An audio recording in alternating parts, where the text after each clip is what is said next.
ഇന്നത്തെ കാലത്ത് സ്ത്രീകൾക്കെതിരെയുള്ള പീഡനങ്ങൾ വർദ്ധിച്ചുകൊണ്ടേയിരിക്കുന്നു. എന്താണ് കാരണം? കാരണം ഒന്നേ ഉള്ളൂ. ദൈവം അവരെ അതിമനോഹരമായിട്ട് സൃഷ്ടിച്ചിരിക്കുന്നത് കൊണ്ട് അവരുടെ സൗന്ദര്യം അതിനൊരു പ്രശ്നമായിട്ട് മാറുന്നു. ബൈബിളിൽ പറയുന്നു, ഉൽപ്പത്തി പുസ്തകം 12-ാം അധ്യായം 13-ാം വാക്യത്തിൽ സ്ത്രീ അതിസുന്ദരി എന്ന് മിസ്രയീമ്യർ കണ്ടു. ആരാണ് ഈ സ്ത്രീ? സാറ അതിസുന്ദരിയായ സ്ത്രീയാണ്. അബ്രഹാം തന്നെ പറയുന്നുണ്ട്. അതുകൊണ്ട് അബ്രഹാം ഒരു കാര്യം ചെയ്യുക, എന്നാണെന്നറിയാവോ?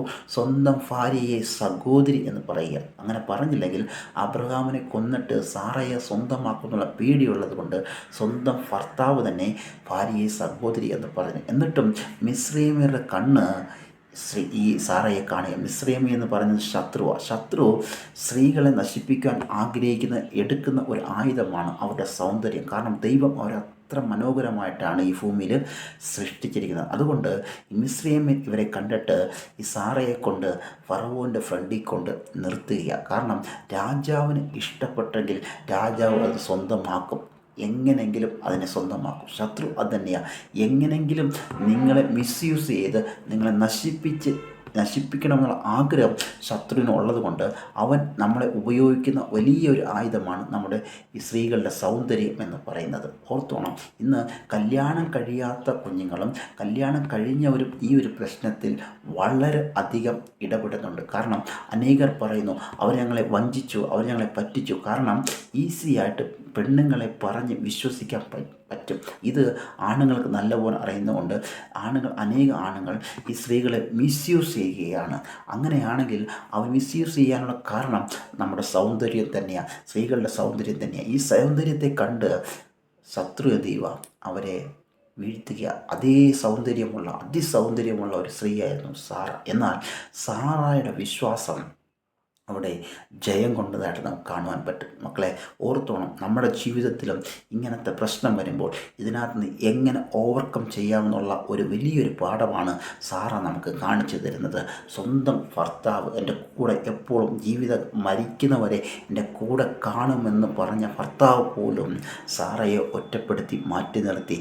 ഇപ്പോൾ സാറ ഫറവോൻ്റെ അരമനയിൽ രാജാവിന് ഇഷ്ടമുള്ള രീതിയിൽ സാറയെ ഉപയോഗിക്കാം. എന്നാൽ അവിടെ ഒരു വാക്യം പറയുന്നുണ്ട്. 17-ാം വാക്യത്തിൽ അബ്രഹാമിൻ്റെ ഭാര്യയായ സാറായി നിമിത്തം യഹോവ ഫറവോനെയും അവൻ്റെ കുടുംബത്തെയും അത്യന്തം ദണ്ഡിപ്പിച്ചു. നോക്കിക്കേ, എന്നുവെച്ചാൽ സാറായുടെ വിശ്വാസം കണ്ടിട്ട്, സാറായും ദൈവമായിട്ടുള്ള ആ ഒരു ബന്ധം കണ്ടിട്ട് അബ്രഹാം സഹായിക്കാൻ വന്നില്ലെങ്കിലും സാറയ്ക്ക് വേണ്ടി ദൈവം സാറായെ സഹായിക്കുന്നു. ഇന്ന് ശത്രുവിൻ്റെ കെണിയിൽ നിന്ന് നമ്മളെ സൃഷ്ടിച്ച ദൈവം നമുക്ക് തന്നിരിക്കുന്ന സൗന്ദര്യം ശരിയാണ്. എന്നാൽ അതിനെ മിസ്യൂസ് ചെയ്ത് നമ്മളെ നശിപ്പിക്കാൻ ശ്രമിക്കുന്ന ശത്രുവിൻ്റെ കെണിയിൽ നിന്ന് നാം രക്ഷപ്പെടണമെങ്കിൽ ദൈവമായിട്ടുള്ള ബന്ധത്തിൽ മുറുകെ പിടിക്കണം. ദൈവത്തെ കൂടുതലായിട്ട് രുചിച്ച് നോക്കണം. ഞാൻ ഒരു കാര്യം പറയാം, ഈ ലോകത്ത് ഭർത്താവിനേക്കാളും അധികമായിട്ട് കർത്താവിനെ സ്നേഹിക്കണം.